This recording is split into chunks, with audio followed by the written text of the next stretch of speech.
As you might imagine, despite the fact that I had a good course overall, I was still feeling nervous. As usual, I did not bring anything to eat with me because when I'm nervous, I simply lose my appetite and I cannot eat. Although we met at 10 a.m., the assessment itself didn't start until 12.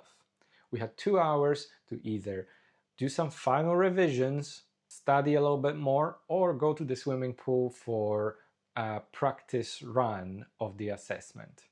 I chose to stay in the classroom and learn a little bit more, study, read a little bit more, so I don't fail the theory test, because I didn't want to embarrass myself by doing everything well in the pool and then not passing the theory.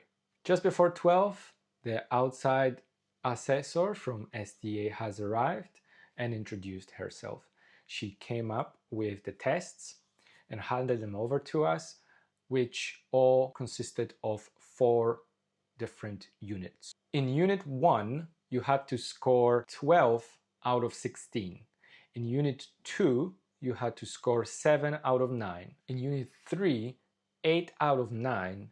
And in Unit 4, 8 out of 11.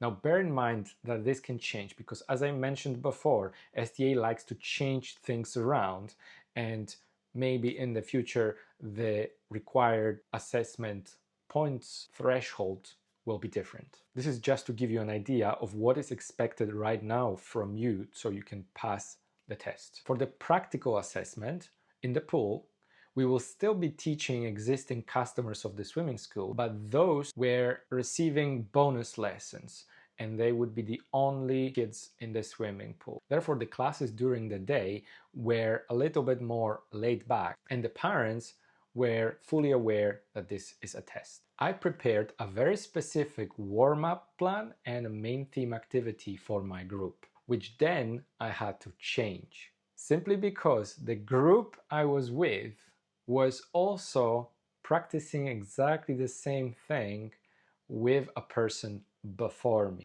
Because of that, I realized that if I do the same lesson plan, the kids will be bored and it won't be fun for them, which I did not want.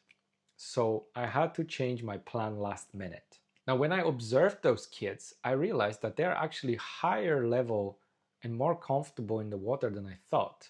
So instead of teaching them front paddle, I will be doing a stroke development for front crawl instead. The kids seemed to appreciate it very much, and we were doing very well. I went through all the required steps of the assessment to the T.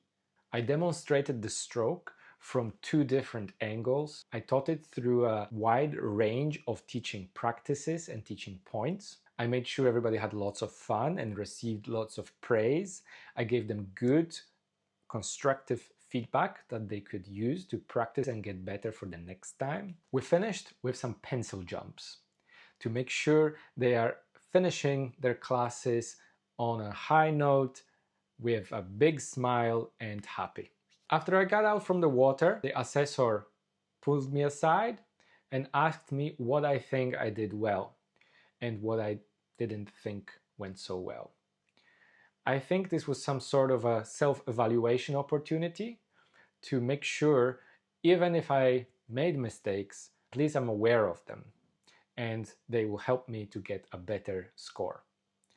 In the end, I was pretty happy with myself, but I wouldn't know the final result until a little bit later when everybody was done. Now, some of us didn't have such smooth lessons with their groups, and for their assessment, they ended up with much more challenging children. You have to keep in mind that little children are very unpredictable, and lots of unexpected things can happen.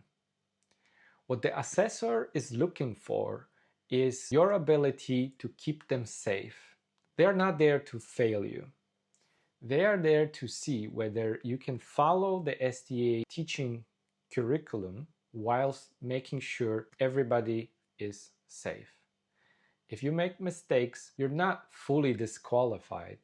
And as long as you know what needs improved and you ensured full safety of your learners, you won't fail this course. There is no such thing as perfect lesson, but with time, we'll gain much more confidence and make them much better. After everybody has finished, we had to wait outside of the classroom for the final verdict. In the end, we have all passed, and we were congratulated both by the assessor and our tutor.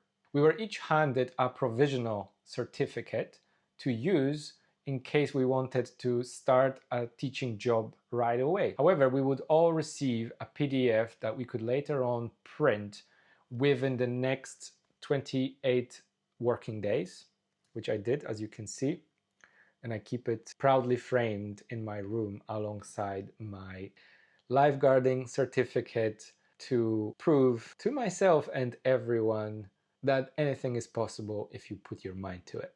This course has been a very enjoyable and an eye-opening experience. It made me realize that we are all capable of so much more than we think.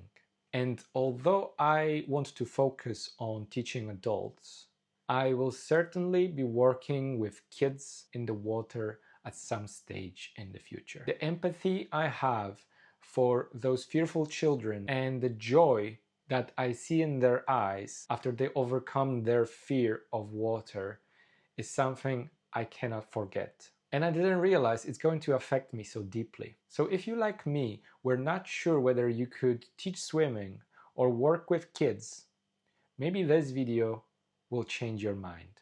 Let me know in the comments if it did.